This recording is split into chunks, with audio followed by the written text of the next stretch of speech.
Hey, how's it going, everybody? Welcome back to the channel. You know I was going to do it as soon as Eberlestock came out with a new EDC bag. I got my hands on one as soon as I could. So that's what we're going to be talking about today, the Eberlestock Apprentice. Obviously this one is in black. We're going to do what we usually do, you guys. We're going to go talk about some of its tech features. We're going to go from the outside, go through the inside, all the features of the bag. And then we'll talk about who this bag is designed for and if it's actually worth the cost. So let's take a look at the tech specs over on the Eberlestock website real quick.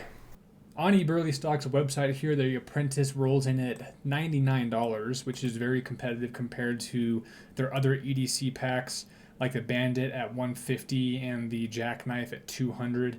They don't list out a ton of details about it, but they do have this video that tells you it's made of 425 denier ripstop nylon, and this 1,525 cubic inches comes out to about 25 liters, which is pretty standard size for a day pack.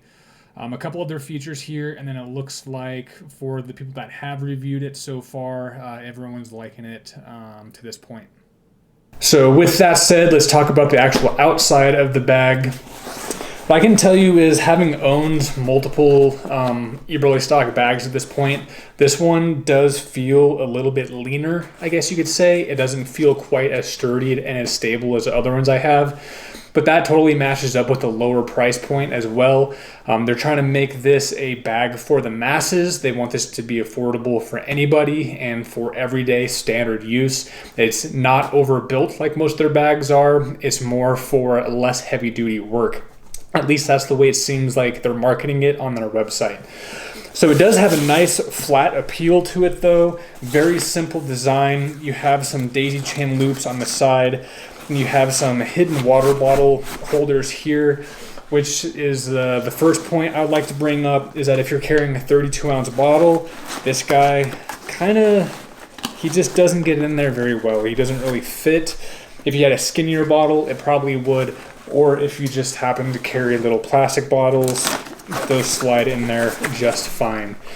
If Eberlestock did make any changes to this water bottle pocket that is on both sides of the bag, I think it would be pretty cool if they included little magnetic closures just to add some insurance there to make sure your bottle doesn't fall out. Otherwise, it's just a friction hold with that nylon, which is honestly fairly slick. Onto the back, this is one of the first Eberlestock bags that does not have an adjustable harness to it.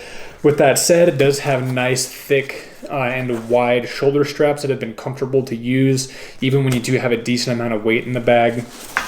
And then you still have the very similar soft padding, although this is not quite as thick as the padding that you find on the likes of the Bandit or the Jackknife. But for being a little bit of a lean down everyday bag, it has been fine for me so far. Other than that, you have standard buckles, nylon straps, and little adjustments on there.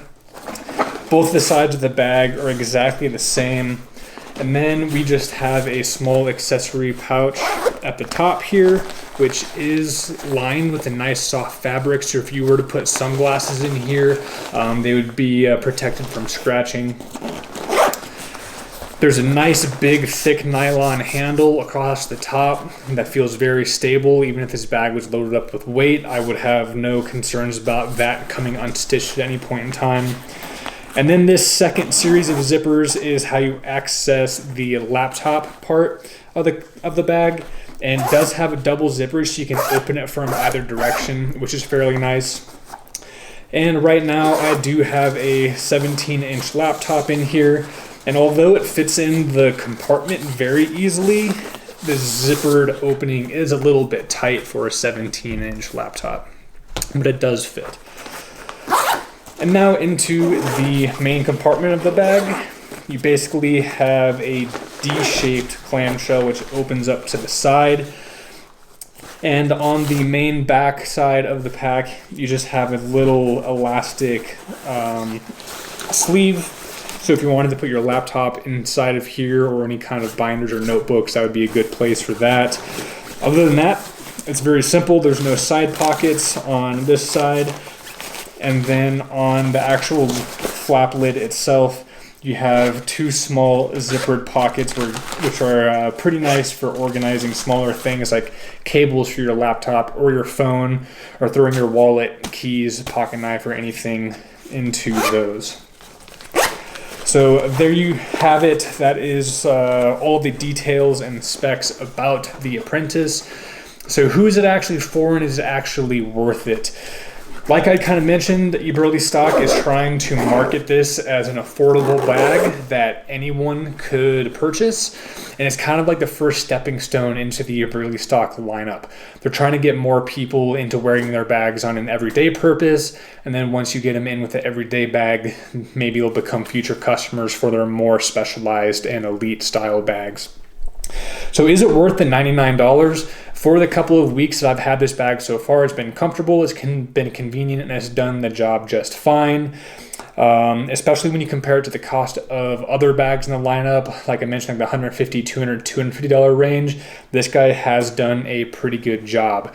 If you could find it on sale even, or possibly used and even lower than that $100 price point, I would absolutely recommend it, especially if you're trying to get into your first Eberle bag. So I'm sure we'll be seeing these around on the street quite a bit more. We'll see if the marketing technique that they're going for, creating a lower price bag, works for them. So far, I have been enjoying mine. If you have any questions for me, please leave them in the comments below. Don't forget to like and subscribe if you want to see more content like this one. And as always, you guys, be safe and try to challenge yourself with something new every day. See ya.